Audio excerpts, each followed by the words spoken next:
What is the most ucked up thing you've seen a friend do? Had a friend who had a 9mm handgun who liked to put a replica bullet into it and pretend he was going to shoot people at his house. He'd even go as far as squeezing the trigger to really scare the uck out of people.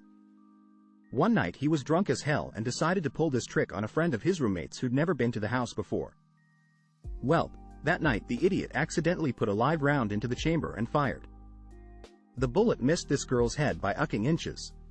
He begged us not to call the police. We called the police. We were working in an old lady's attic and he kicked the hit out of a pipe on purpose, then went and told her it needed to be replaced. I never worked with him again after that. A girl was falling down drunk. Totally out of it, no drink spiked. She had been doing a crazy amount of shots without knowing they were double shots. This one friend of mine insisted on taking her home by himself. Me and 3 of other people in the group insisted more strongly to come along and help her home. The whole way back, he kept trying to assure us that he had things under control and didn't need our help, and it became clearer and clearer he was planning on raping her. We aggressively told him to knock it off and go through home. First he tried to insist he should stay with her to make sure she's okay, which we vetoed. Then we caught him trying to get her keys out of her purse so he could come back inside. When that happened, we'd had enough and things got rough. We didn't beat him up, but we very forcefully got him out of her student residence building. She was in bad shape, so we found a friend of hers from down the hall who agreed to come over and look after her. We were worried she might throw up in her sleep or something. Later on that night he got caught pounding on her dorm room door by the same friend after he managed to sneak back into the building by following someone else when they came in. The whole friend group split up over staying friends with him, but uck that got. She was literally passed out on her feet and totally incoherent. Deliberately get knocked down by a car, in order to prove that when drunk, and we were very drunk, his ones were flexible. Fortunately, the car had been slowing to turn. There followed a couple of minutes trying to reassure the driver he was okay, whilst calling him an idiot. Meanwhile, he was laying flat in his back, maintaining he'd proved his point. Throw McDonald's fries and burger as hard as he could at a homeless lady asking for food. I called him a piece of hit and never spoke to him again. I knew a guy who could literally tie his ick into a knot. Lesbian best friend that got kicked out of her religious parents' house, and I let her stay with me. She ucked my then girlfriend. Brag about a then boyfriend not leaving her despite constant cheating. Then cry when he left her. I don't know either. If we're talking ex-friends. He beat his child for touching my guitar, the one I brought over specifically to show the boy and let him play with. He was 3. Was out for the night with 2 of my friends, and we were all crashing at one of their parents' houses that night. Get drunk, head home and decide to grab some snacks from the kitchen before hitting the sack. Out of nowhere, my friend gets a watermelon out of the fridge and dares my other friend to uck it. We're teenage lads at this point, so we all find this hilarious, especially when my friend actually does put his ick in the thing. But that's not the ucked up bit.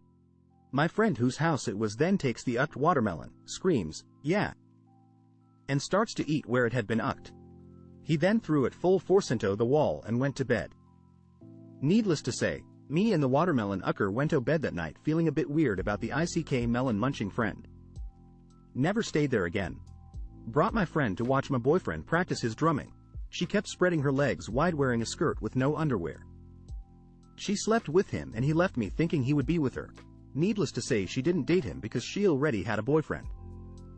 My best friend had just broken up with my brother, who had moved over 1,000 miles and changed jobs to be with her, citing personal differences.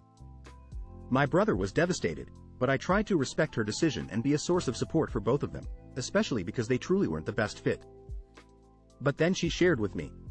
Because she knew that I loved her and would be happy for her so long as she was happy, that she'd been cheating on my brother for the past month and Dodd found her soulmate. The depth of my brother's heartbreak, already immense, was further compounded by the infidelity.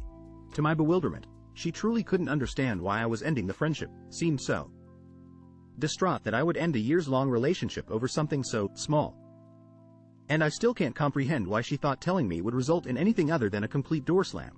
Hannah, you still suck. And I'm still angry. Edit. ETA that I had also asked her to be the maid of honor in my upcoming wedding.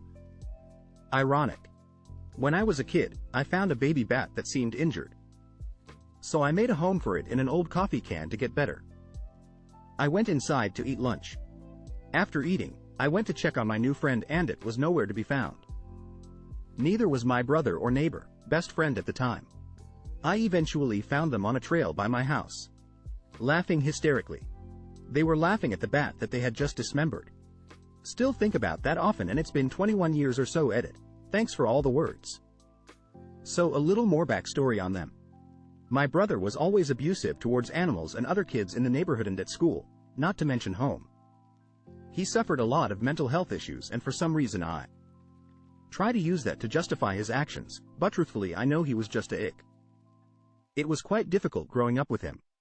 A couple years ago he made an executive decision to leave this life. Even with all the bad hit that happened, it still messed me up a bit. I definitely do not think of him as a good person, but there was some good in there somewhere. My neighbor was similar but more mean towards people, and when they were together, they created a happy duo. He also ended up taking his own life. It can't be easy holding on to so much hate. Back in high school, leaving a kegger party with a friend. There was a cat crossing the street and he sped up and ran it over. I lost it and insisted he pull over so I could check on the cat. It managed to get itself to side of road but died shortly thereafter. Told my friend to go on, I would walk home. That was the end of our friendship. A friend of a friend, and this is the reason I stopped associating with both of them. The friend of my friend had just purchased new Egyptian cotton sheets, and his wife's cat had apparently got sick and threw up and hit on them. He grabbed the cat, slammed it into the wall, grabbed a lighter, and started to burn the cat's face off. It took me a little bit to process WTFWAS happening and to try and stop it, but the poor cat's had damage done. Lost an eye and whiskers on its left side. When I could get him to finally let go of the cat, I took it to the emergency vet. Told the vet the story of what happened. The cat was already on file for other incidents of injury, sadly, and they notified the wife. I don't really know what else came out of that as I left. I recommended she think about divorce and blocked both of them on all methods of communication. It sucked because the dude who burnt the cat was in a really good band that we would see live quite frequently, so that kind of stopped some of my social outings for a bit, but I wasn't willing to be around psychopaths like that. Best friend was excited for me to meet his new GF. The whole evening he bragged about how she was still married and he was going to be the reason she got divorced. Haven't spoken to him since. Did hear she broke up with him and sorted out the issues with her husband. So, I had this roommate in college. He wasn't the most popular among my friends, but he honestly wasn't a bad guy at all. Maybe a little smug, but honestly, that's not at all unusual for people that age. I certainly wasn't any better, and he grew out of it later. But he just kept getting pink eye, and neither he nor I knew why. So anyway, we were hanging out in the dorm room with two of our friends from high school, when he, my roommate, stepped out to go to class. As soon as he was out the door, friend one jumped up, dropped his pants and underwear, and ucking crop dusted my roommate's pillow. Apparently he'd been sneaking in and doing this regularly for weeks, but, this time, decided to let me and friend two in on the secret, and additionally, just sharded all over the pillow. Visible flecks of hit all over it in the bed. Friend two and I did not think it was nearly as entertaining as friend one did, and immediately informed my roommate. Apparently friend one had also been issing in people's soda bottles. We dropped him from the group pretty thoroughly after all that. Edit. I've been told that's not how pink eye works, so maybe that's just something me and my friends convinced ourselves happened during subsequent tellings. A guy the first worked with was about to take his wife on a trip back to their mutual hometown in another state. They had a pair of delightful kittens and they asked me if I would watch them while they were gone. I had little experience with cats, but these two were just wonderfully playful. I gave him a call when he got back to arrange returning the kittens. But he said they had picked up a non-cat-friendly dog on the journey and he would just drop off the kittens in the woods. Needless to say, I kept them on. They were wonderful furry friends for me and eventually to my wife and kids. I still think what would have happened to them if I had not been in the right place at the right time. About 10 years ago I was raped. The first person I confided this to was my best friend. She told me ETOD happened to her too from the same person. It opened the floodgates for me to tell my story to more people and discover how many women in our friend group had similar stories about him. This dude was diabolical. He raped at least 5 girls from my friend group, and probably many more. The assault really messed with me. I had developed a raging depression, issues with ex insecurity. I still have night terrors to this day. My best friend knew very much how this event affected me, and I spoke to her often about how broken I was over it. She didn't want to share her experience too much after that, and I never told a soul about her encounter. It was her story to tell, not mine. Last year she went to a concert, and when I asked who she went with, she dodged the question. I figured it was her douchebag ex that I couldn't stand, but I didn't push it. A few days later, her sister told me who she really went with. It was the guy who assaulted me. I guess he had an extra ticket and it was her favorite band. She even brought him around more of her girlfriends at the hotel they stayed at, knowing his history. It took me a few weeks before I called her out on it. I was furious and deeply hurt. I asked her how she could bring a dangerous person around more of her girlfriends knowing his history. She actively put them in danger having him around. I asked her how she could hang out with her own rapist, let alone mine, and she said that she had lied and he hadn't done that to her. She lied to me for 10 years about being raped by the same man who raped me. 10 ucking years. Light a mouse on fire. I stopped being his friend after that. On a night out, friend was sick and decided the best place was into his pint glass. After the deed was done, he proceeded to say, "Waste not, want not, down the pint, sick, lumps and all." Still makes me queasy to think about it. Animal. One of my friends raped a mutual friend ours while she was passed out. I almost killed him that day. No regrets. He's in jail currently for assault and battery. Edit. Since this comment has apparently blown up, I'll explain the incident in detail. 3 people, me, the girl and my friend, were partying on the rooftops at night after our exams finished. Those 2 were getting drunk while I was sober since I didn't drink. I went downstairs for about 15 minutes to buy some food, drinks, etc. I still regret leaving her alone with him.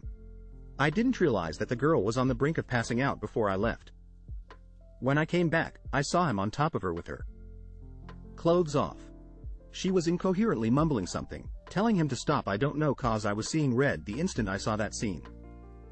I was sexually abused as a child, and seeing any human go through it is one of the major triggers of my rage.